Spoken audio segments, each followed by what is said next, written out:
here we're going to look at a couple examples on how to use the distance formula to solve problems. And we're going to look at these problems in two different ways.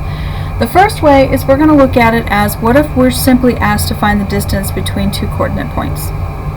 So the biggest thing that we have to remember about distance is we need to remember what that distance formula actually is. And so here we are using distance, d, is equal to the square root of x2 minus x1 squared plus y2 minus y1 squared. So the first thing we have to do, no matter what distance program or problem we're working with, is you have to identify what is going to be x1, y1 and what is going to be x2, y2. Now the beauty is it doesn't matter which point you choose to be which, you're going to arrive at the same answer either way. So here, if we were to choose our first point here to be x1, y1 and our second point to be x2, y2, then we would simply have to plug them in exactly as is.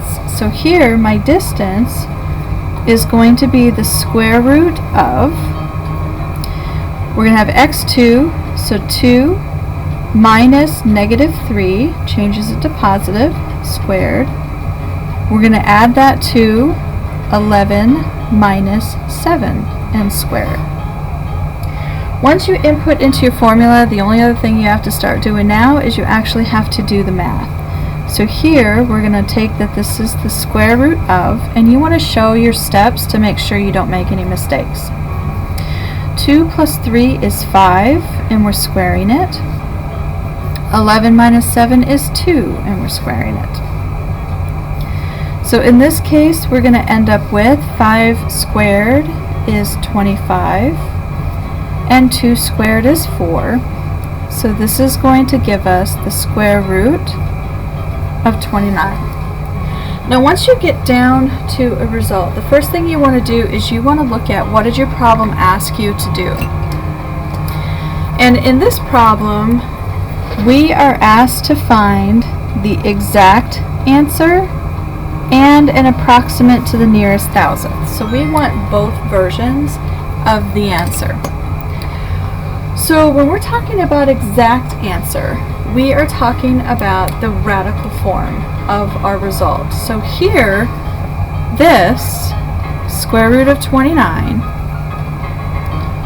is your exact solution. Now you always want to make sure that exact solution is as reduced as possible.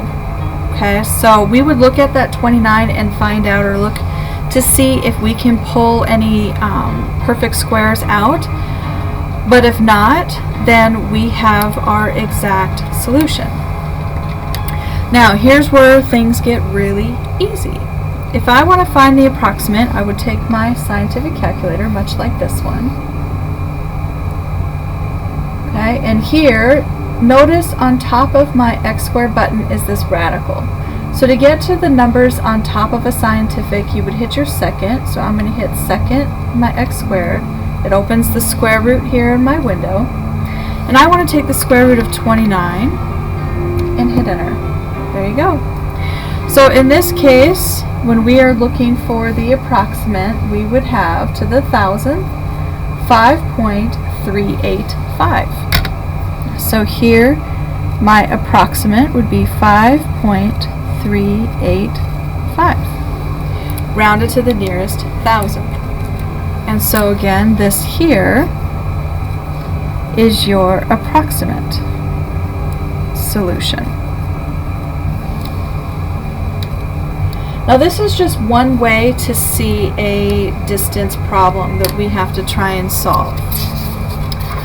Another way to see a distance problem is talking about a circle.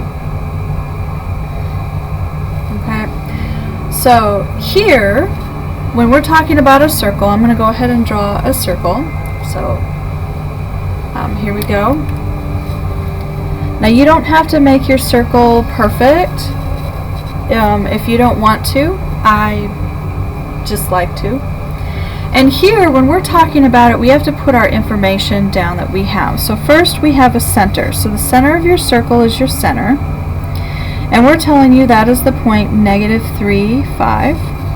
And then we're telling you that you have a point on the line. So I'm going to just come out here to the outer edge of my circle somewhere and put in my point 0, 1. Now with that, I'm going to connect these two dots, because the only part of my circle measurement that I have is going to be this piece here, which is your radius. Now there's a few things that we need to know about a circle. So first of all, when we're talking about diameter, we are talking about twice the radius. Okay? So I want to find the diameter of my line, but the only thing I have is the way to calculate a radius. So I have to do that first. Okay? I have to calculate my radius.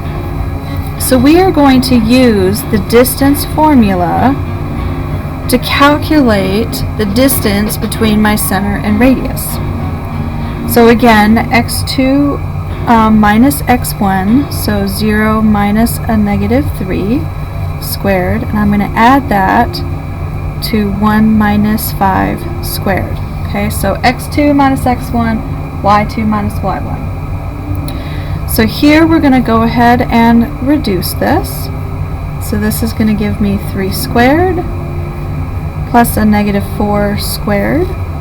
When I square both of those, I end up with 9 plus 16. Add those together, and I get 25. The square root of 25 is 5. Whoops, would help if you could see.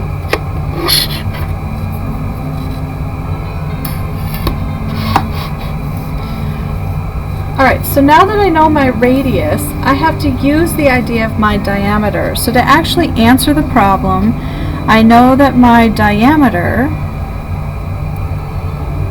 is going to be twice the radius. So this is going to be twice times the 5 that I calculated, which means my diameter here is actually going to be 10. Okay. So that's another way that you can see distance problems has to do with your circles. Now the last thing I wanted to look at real quick, because it's going to have a lot to do with circles down the line here, is the midpoint formula. Now the midpoint formula essentially is a coordinate form, and we are looking for the average of your two x coordinates and the average of your y's. Okay?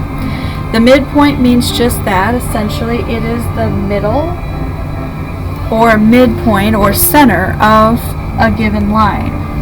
So for example, if I have these 2 points, to find the midpoint would say that I simply plug them into the formula. So 7 plus 9 divided by 2, and -2 plus 5 divided by 2. So here my midpoint is going to end up being 16/2 and 3/2. You want to reduce as much as you possibly can without giving a decimal. So here my actual midpoint would be 8 and 3/2. So again, I'm going to state very clearly that in this case, no decimals. Okay, the only time you will ever give decimals is if you are asked for an approximation or told that you want the decimal result. Otherwise, when dealing with your midpoints or your distances, we want those to be exact. And exact generally means reduced fractions or reduced radicals. So there you have it, everything you would need to know to get started at working with midpoint or distance formulas. So if you have any questions, please let me know. Otherwise, I do hope you enjoyed this video, and I'll see you next time.